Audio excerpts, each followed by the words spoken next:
Hey everyone, welcome. Today, we're diving into something that could literally save you tens of thousands of dollars on your next home, BC's property transfer tax.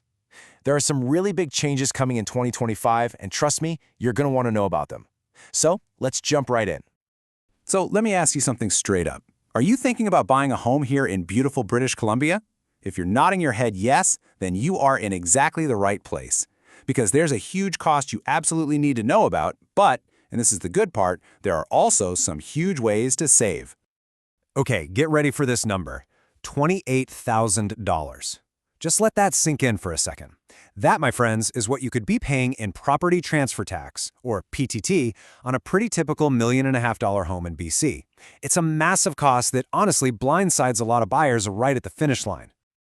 All right, so let's break down this PTT hurdle. I know, it sounds a little scary, but once you see how it works, you'll see how you can plan for it and maybe even find a way around it. Okay, so what is this tax really? Well, the property transfer tax is basically a one-time fee. You, the buyer, pay it to the province when the ownership of the property officially switches to your name. Now, a really important point here. This is not your annual property tax that you pay every year. Nope. This is a totally separate closing cost, and it's all based on the home's fair market value on the day you buy it. So how on earth is this thing calculated? Honestly, the easiest way to picture it is like you're filling up a series of buckets.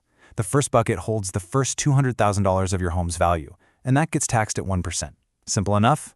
But then, the next bucket is way bigger. It holds everything from $200,000 all the way up to $2 million, and that whole portion gets taxed at 2%. Then, any amount over $2 million, that goes into a third bucket at 3%. And if your home is over $3 million, there's even an extra 2% tax on top of that. It's a tiered system, you see.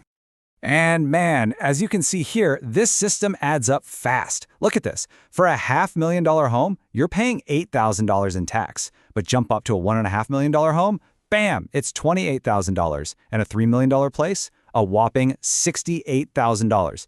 The takeaway is pretty obvious, right? This is a huge expense you have to budget for. Okay, but don't panic. Here's where it gets good. There are ways to save, big time. Think of them as keys that can unlock thousands of dollars in savings. And the first key is a total game changer for a lot of people, the first-time home buyers program. So the big question is, do you qualify? Let's run through the checklist, see if this fits. You've got to be a Canadian citizen or a permanent resident, and you need to have lived in BC for at least a year straight. But here's the kicker, the one that gets a lot of people. You must have never owned a principal residence, not just in BC, not just in Canada, but anywhere in the world, ever. All right, so let's say you check all those personal boxes. Great, but the property itself also has to qualify. And listen up, because this is where those big 2025 changes really come into play.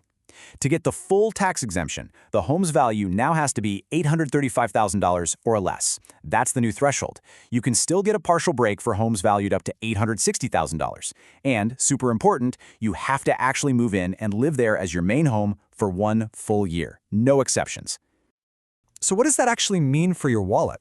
Well, let's say you buy a place for $500,000. That's well under the new cap, right? That means you save the full $8,000 in tax. That's $8,000 back in your pocket that you can put towards lawyer fees, moving costs, you name it. It's a huge deal. Okay, but maybe you're thinking, I've owned a home before, so I guess I'm out of luck. Well, not so fast. This brings us to solution number 2, our second key to savings, the newly built home exemption. And the best part about this one? It's for everyone, not just first-timers. Yeah, this program is all about encouraging new construction. So, the catch is the home has to be brand spanking new. A new house, a new condo, you get it. But just look at that price limit. We're talking a full tax exemption on new homes worth up to $1.1 million.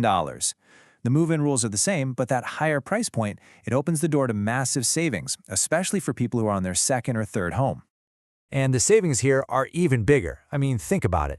If you buy a brand new home that qualifies for that $1.1 million mark, you could save around $20,000 in tax. That is a life-changing amount of money for most people. Okay, let's do a little showdown here. Putting them side by side really helps you figure out which path is for you. So on one side, you've got the first-time buyer program. Like the name says, it's only for first-timers, but it works on any type of property, as long as it's under that $835,000 cap.